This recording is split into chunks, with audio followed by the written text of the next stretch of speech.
Üçüncü videodan tekrar merhaba arkadaşlar. Şimdi modelin kurulumuna başlıyoruz. Kenar patları arasında kalan düz ilmeklerin sayısı 143 ilmek arkadaşlar. Modelimizin birinci sırasına başlıyorum. Modelimiz 11 ilmek ve katları şeklinde devam ediyor ve 12 sırada tamamlanıyor. Kenar patını örüyorum önce. 2 ilmeği düz örerek başlıyorum. 5 ilmek haroşa örüyorum. 1 2 3 4 5. Buraya bir ayraç yerleştiriyorum.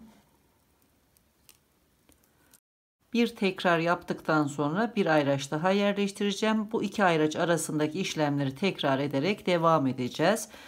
3 düz ilmekle başlıyorum. 1 2 3. 5 ters ilmek. 1 2 3 4 5. Tekrar 3 düz ilmek örüyorum. 1 2 3. 11 ilmek ördüm. Şimdi aynı işlemleri tekrar ederek ikinci desen tekrarına geçeceğiz. Buraya da bir ayraç yerleştiriyorum. Yani burada yapmış olduğumuz işlemleri tekrarlayarak devam edeceğiz. Şimdi yine 3 düz ilmek örüyorum. Ters ilmek örüyorum 5 tane.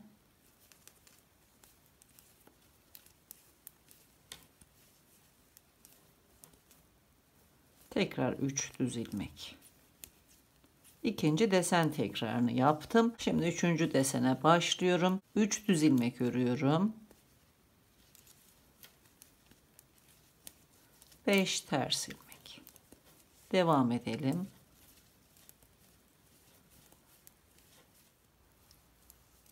Sıra sonuna geldim. Kenar patından önce 2, 4, 6, 8, 10, 11 ilmek kaldı. Son desen tekrarını yapacağım. Buraya bir ayraç yerleştirdim ki daha iyi anlaşılsın diye. 3 düz ilmek örüyorum. Aynen başlangıçta yaptığımız gibi.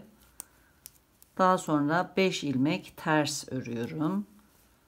1, 2, 3, 4, 5. Tekrar 3 ilmek düz örüyorum ve modelin birinci sırasını tamamlıyorum. Haroşa ilmekleri örüyorum. Bu ilmeği örmeden alıyorum. Kenar ilmeğini ters örüp dönüyorum. Modelin ikinci sırasına başlıyorum. İkinci sırada bütün ilmekleri ters öreceğim. Önce kenar patını örüyorum. 1, 2, 3, 4, 5 ilmek haroşa ördüm. Diğer kenar patına kadar olan bütün ilmekleri ters örelim.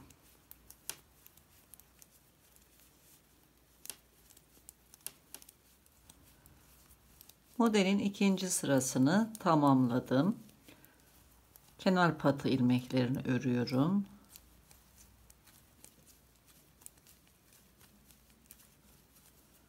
İki ilmeği örmeden alıp dönüyorum. Modelin üçüncü sırasına başlayacağım. Üçüncü sırada da kenar patı dışındaki diğer ilmekleri düz öreceğiz. Önce iki kenar ilmeğini düz örüyorum. Haroşa ilmeklerden başlayarak sıra sonuna kadar bütün ilmekleri düz örüyorum.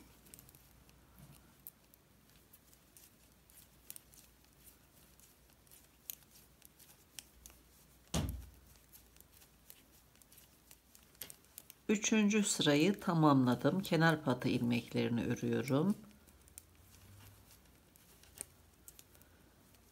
Bu ilmeği örmeden alıyorum. Kenar ilmeği ters örüp dönüyorum.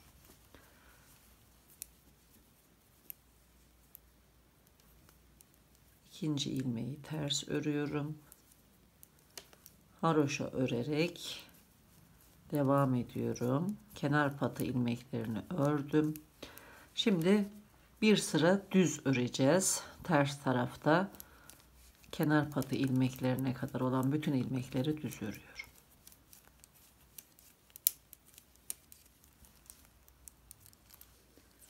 Kenar patı ilmeklerini örüyorum.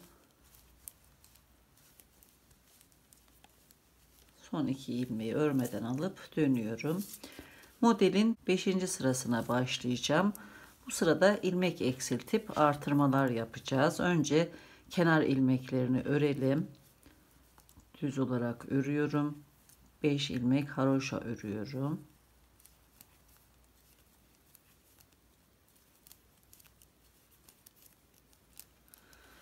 Beşinci sıraya başlıyorum.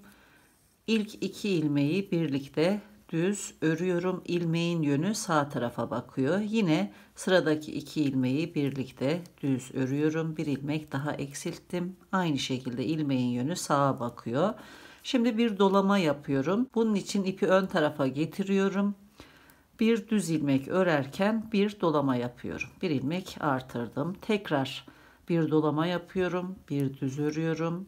Bir dolama yapıyorum. Bir düz ilmek örüyorum. Bir dolama yapıyorum. Ve sıradaki 2 ilmeği birlikte örerek bir ilmek eksilteceğim. Ama önce ilmeklerin yönünü değiştiriyorum. Arka kanatlarını birlikte düz örüyorum. Bu arada bir de dolama yapmış oldum. İlmeğin yönü sol tarafa bakıyor. Kalan 2 ilmeği de yine yönlerini değiştirdikten sonra birlikte örüyorum. Bir ilmek daha eksiltiyorum. İlmeklerimizin sayısı değişmedi. Yine 2 ayraç arasında 2, 4, 6, 8, 10, 11 ilmek var. Burada ikişer ikişer 2 ilmek ördüm. 1, 2, 3, 4 dolama yaptım. Aralarına birer ilmek düz ördüm. Son 4 ilmeği de yine ilmeklerin yönünü değiştirip çifter örerek ilmek eksilttim. Aynı işlemi tekrarlayarak devam ediyorum. Yine 2 ilmeği birlikte örüyorum. Sıradaki 2 ilmeği de birlikte örüyorum. Bir ilmek dolama yapıyorum. Bir düz örüyorum. İkinci dolama, üçüncü dolama ve dördüncü dolamayı yaparken 2 ilmeğin yönünü değiştiriyorum. İkisini birlikte düz örüyorum arka kanatlarını ve dördüncü dolamayı yaptım. Yine 2 ilmeğin yönünü değiştiriyorum. İkisini birlikte düz örüyorum. İkinci model tekrarını yaptım. Yine baştan devam ediyorum. Bu şekilde sıra sonuna kadar örgümüzü sürdürelim.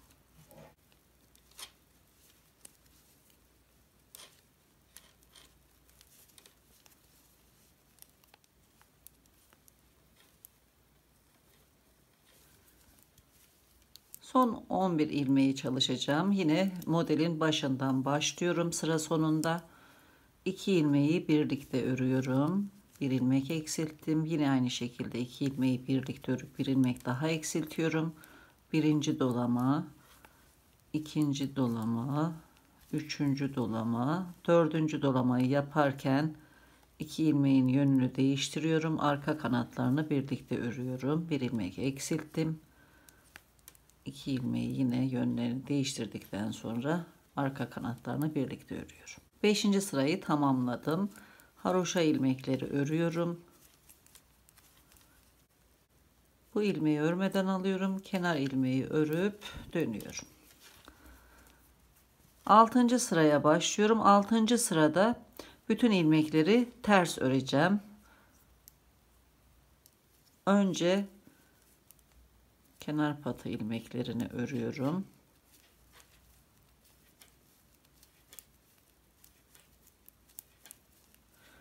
Diğer kenar patına kadar olan bütün ilmekleri ters örüyorum.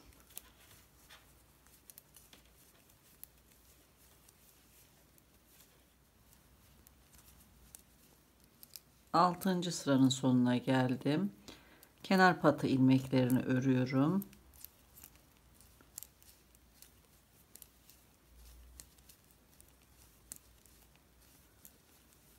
Son 2 ilmeği örmeden alıp dönüyorum. Şimdi 7. sıraya başlayacağım. Yine ilmek eksiltip ilmek artıracağız. Şuradan göstereyim. Kenar patında iliğin üzerine 2, 4, 6, 8, 10, 12 diş haroşa oldu. Sırayı tamamlarken 3. iliği açacağız. Burada yine kısa satır yerini belirteyim. 1 2 3 4 5 6 7, bu kısa satır. Burayı işaretliyorum. Burada da yine 1 2 3 4 5 diş oldu. 7 diş olunca bir kısa satır dönüşü yapacağız, unutmuyoruz. Şimdi devam ediyorum. Kenar ilmekleri örüyorum. Haroşa ilmekleri de örüyorum.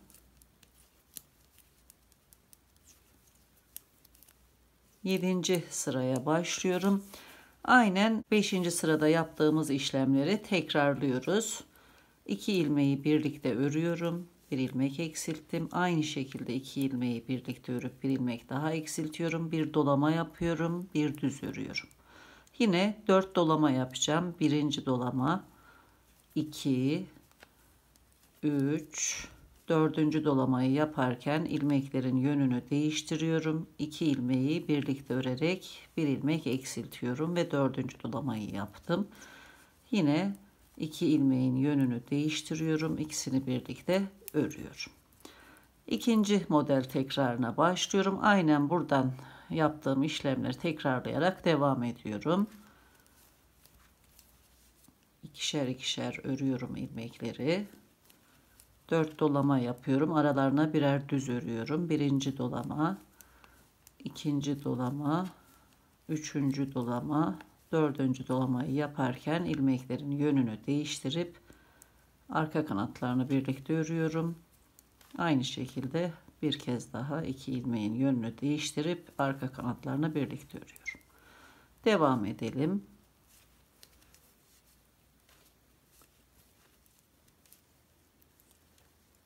Yedinci sıranın son desenine geldim. Yine 2 ilmeği birlikte örüyorum. Bir kez daha 2 ilmeği birlikte örüyorum. Bir ilmek dolama yapıyorum.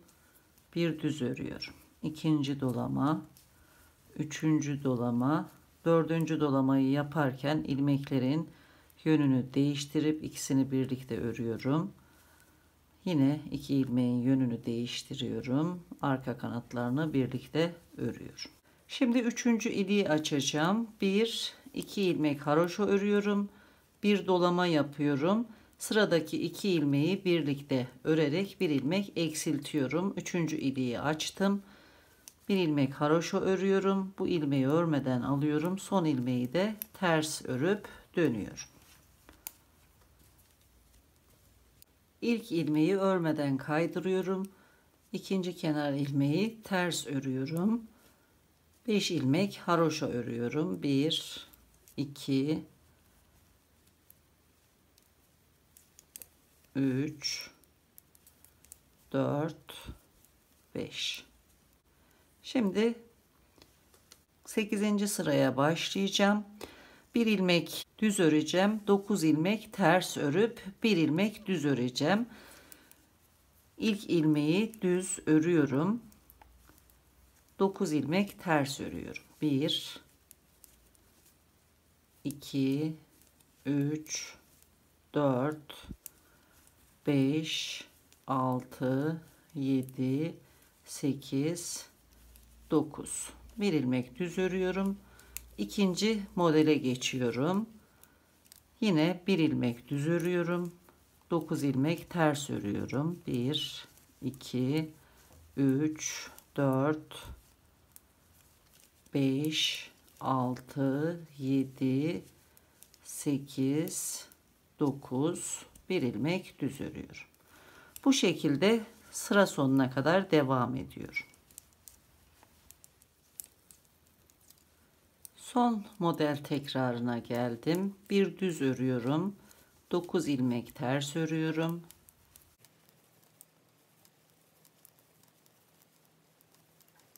Bir ilmek düz örerek modeli tamamladım.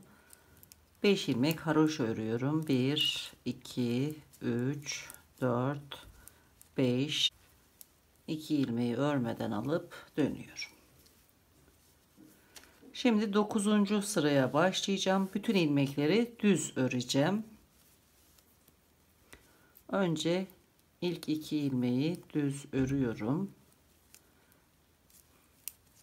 ve diğer kenar patına kadar olan bütün ilmekleri düz örüyorum.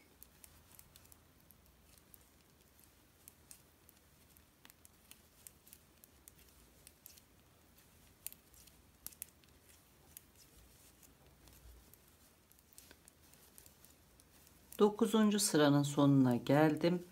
Kenar patı ilmeklerini örüyorum. Bu ilmeği örmeden alıyorum. Son ilmeği ters örüp dönüyorum. 10. sıraya başlayacağım. 10. sırada da aynen 8. sıradaki gibi öreceğiz. 1 ilmek düz, 9 ilmek ters, 1 ilmek düz. Daha sonra aynı şekilde tekrar edeceğiz. Önce ikinci ilmeği ters örüyorum. 5 ilmek haroşa örüyorum. 1, 2, 3, 4, 5. 1 ilmek düz örüyorum. 9 ilmek ters. 1, 2, 3, 4, 5, 6, 7, 8, 9. 1 ilmek düz örüyorum. Aynı işlemleri tekrarlıyorum. 1 ilmek düz, 9 ilmek ters, 1 ilmek düz şeklinde.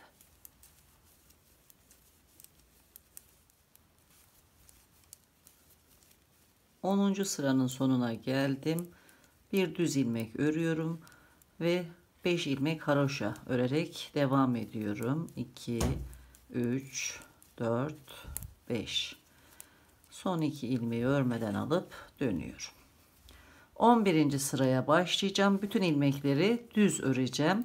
Ama önce bu kenar patında bir kısa dönüş sırası öreceğim. Son kısa satır dönüşünden itibaren 1, 2, 3, 4, 5, 6, 7 diş haroşa sırası ördük. Şimdi bir kısa satır dönüşü yapacağım. Örüp geleceğim. Bir kısa satır dönüşü de bu kenar patında öreceğim. İlk 2 ilmeği düz örüyorum. 5 ilmek haroşa örüyorum. 1, 2, 3, 4, 5. 1 ilmek düz örüyorum. Geri dönüyorum. Bu ilmeği sağ şişime alıp geriye doğru çekiyorum. Çift ilmek oluşturuyorum. 5 ilmek haroşa örüyorum. 1, 2, 3, 4, 5. Son 2 ilmeği örmeden alıp dönüyorum. Kenar ilmekleri düz örüyorum. 5 ilmek haroşa örüyorum.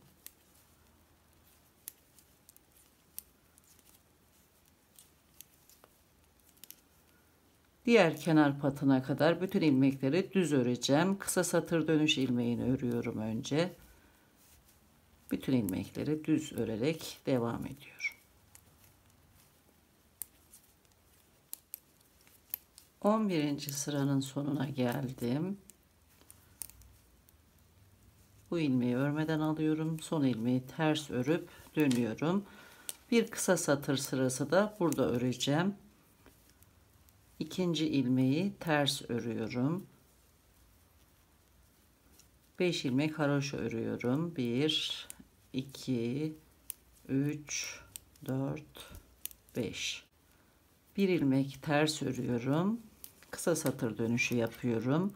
Bu ilmeği sağ şişime alıp geriye doğru çekip çift ilmek oluşturuyorum. 5 ilmek haroşa örüyorum. Bu ilmeği örmeden alıp ikinci ilmeği ters örüp dönüyorum. Şimdi modelimizin 12. ve son sırasını öreceğiz. Kenar patı ilmekleri dışında bütün ilmekleri ters öreceğim. İkinci ilmeği ters örüyorum. 5 ilmek haroşa örüyorum.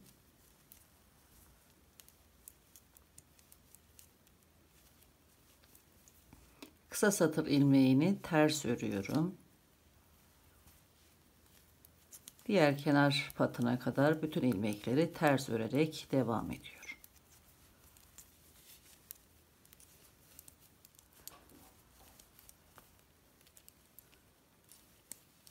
12. sıranın sonuna geldim. Kenar patı ilmeklerini örüyorum. Son 2 ilmeği örmeden alıp dönüyorum. Modelimizi tamamladık. Bundan sonra 1. sıradan itibaren 12 sırayı tekrar edeceğim. Bu şekilde örgümüzü sürdüreceğiz. Kenar patında 3 ilik açtım. 12 diş haroşa olunca bir ilik daha açacağız. Bu şekilde ilik açmayı sürdüreceğiz. Yine kenar patlarında 7 diş haroşa olduktan sonra bir kısa satır dönüşü yapmayı sürdüreceğiz her iki kenar patında da. Örgümüzü bu şekilde örelim. Alt bölümdeki lastik bandı örerken tekrar birlikte olacağız. Koltuk altından itibaren 1, 2, 3, 4 kez model tekrarı yaptım. Modelimizin ilk 3 sırasını ördükten sonra model kısmını tamamladım. Şimdi alt bölüme 5 diş haroşa lastik bant öreceğiz.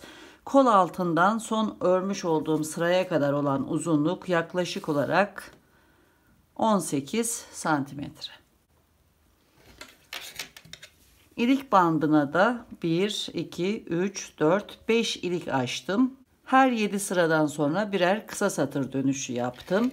Son kısa satır dönüşümüz burada. Lastik bant örerken kısa satır dönüşü yapmayacağım arkadaşlar. Şimdi haroşa lastik bant örmeye başlıyorum. Hem ön yüzden hem de arka yüzden düz örerek haroşa öreceğim. Kenar bandından itibaren örmeye başlıyorum. Sıra sonuna kadar bütün ilmekleri düz örüyorum.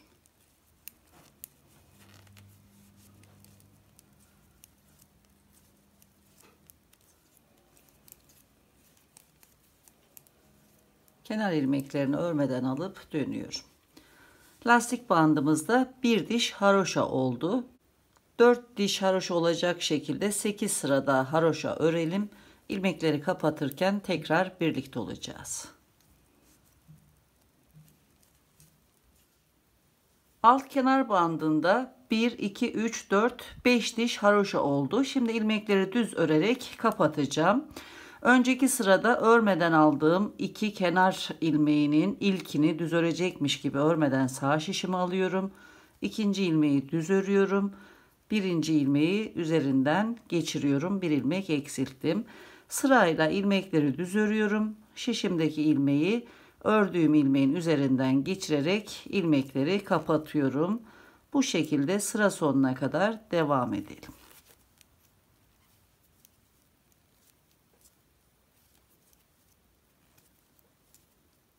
Sıra sonuna geldim. Sol şişimde 2 kenar ilmeğim kaldı. İlk kenar ilmeğin yönünü değiştiriyorum şu şekilde. İkisini birlikte arka kanatlarını alarak örüyorum. Şişimdeki ilk ilmeği bu ördüğüm ilmeğin üzerinden geçiriyorum ve ilmekleri kapatma işlemini tamamladım. İpi kesiyorum. Son ilmeğin içerisinden geçirerek sabitliyorum.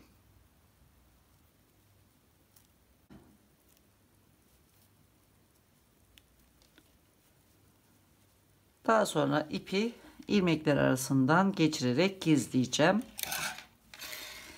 Yeleğimizin beden bölümünü ördük. Şimdi kolları örmeye geçeceğiz.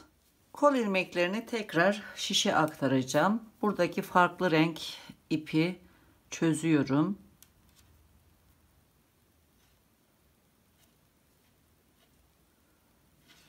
Ve ipi sökerken ortaya çıkan ilmekleri tekrar şişime aktarıyorum. Şu şekilde. Bütün ilmekleri şişe alalım.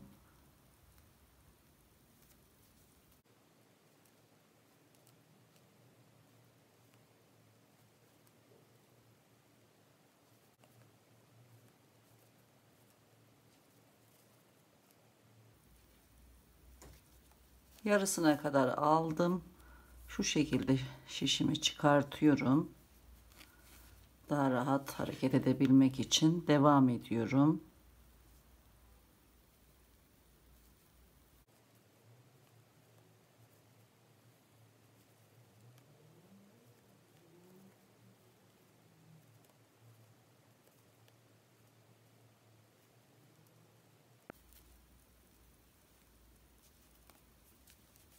Bütün ilmekleri şişe aktardım.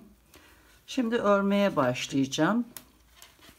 Burada kalmıştık. Ön bedeni örüp ilmeklerimizi kapatmıştık. Buradan örmeye başlayacağım. Kol altından da 6 ilmek eklemiştik. Önce sol taraftaki 3 ilmeği alarak örmeye başlayacağım. Sırayı tamamlarken kalan 3 ilmeği ekleyeceğim. Buradaki ilmekleri buluyorum. 1, 2, 3 ilmek. Soldaki 3 ilmeğin sol kanatlarını kaldırıyorum şu şekilde ve sol şişime aktarıyorum.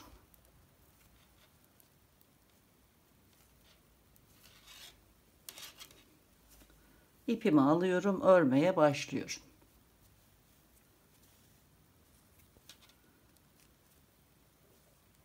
Önce bu 3 ilmeği düz örüyorum.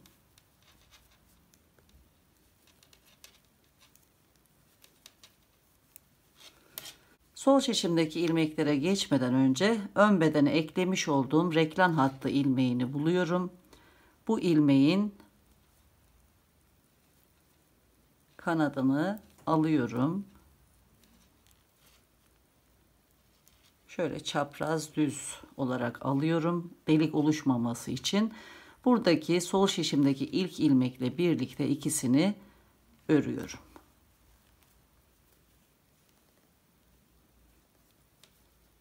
Şu şekilde. Devam ediyorum. İlmeklerimi düz olarak örüyorum.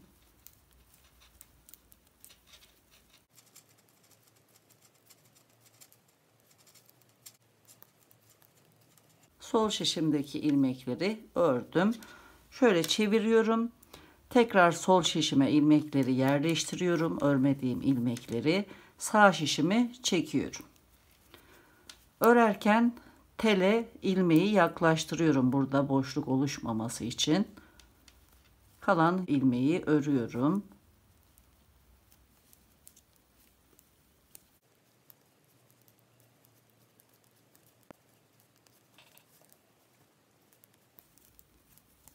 Sıra sonuna geldim.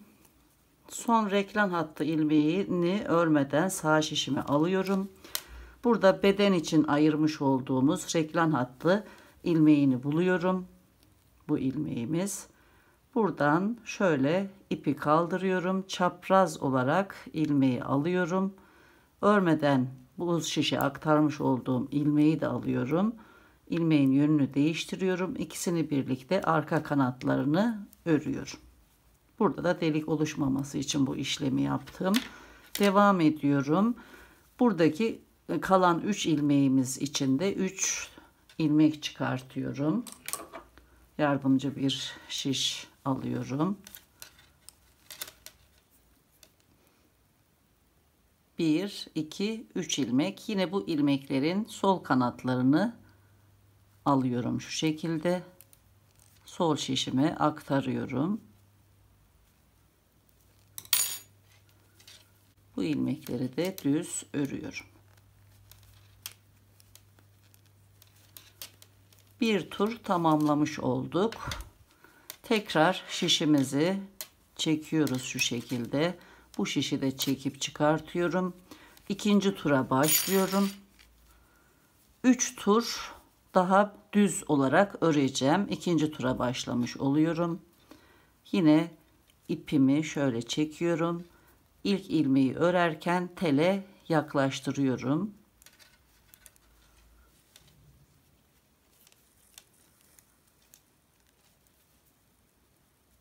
Bu şekilde 3 sıra düz örelim.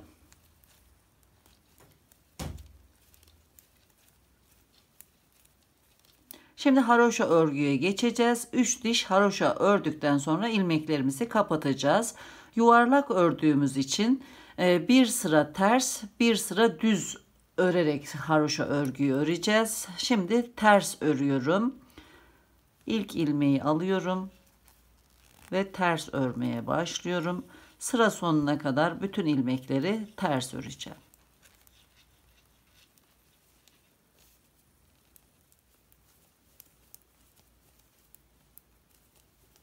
Ters sırayı tamamladım. Yine sol şişimi çekiyorum. İlmekleri yerleştiriyorum. Sağ şişimi de çekip örmeye başlıyorum. Bir sıra ters ördük. Şimdi bu sırayı düz öreceğiz. Bu şekilde 3 diş haroşa olacak bir şekilde örgümüzü örelim.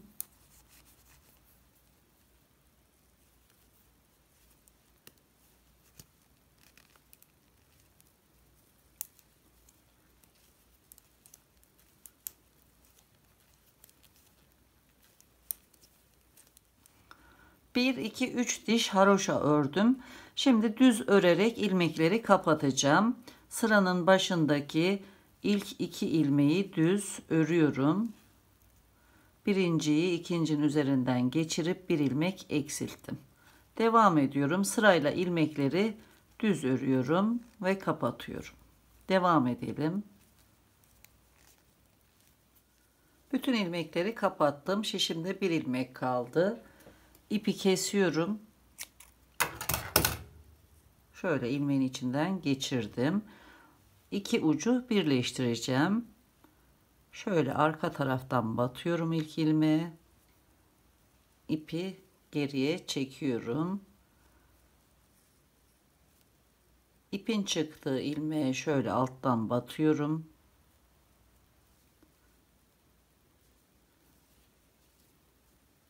Geri çekiyorum. Burada bir ilmek oluşturdum.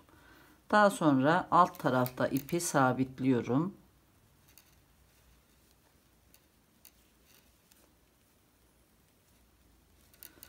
İlmekler arasından ipi yürüterek temizleyeceğim. Bu şekilde şöyle çapraz bir şekilde ilmeklerin arasından ipi çekeceğim.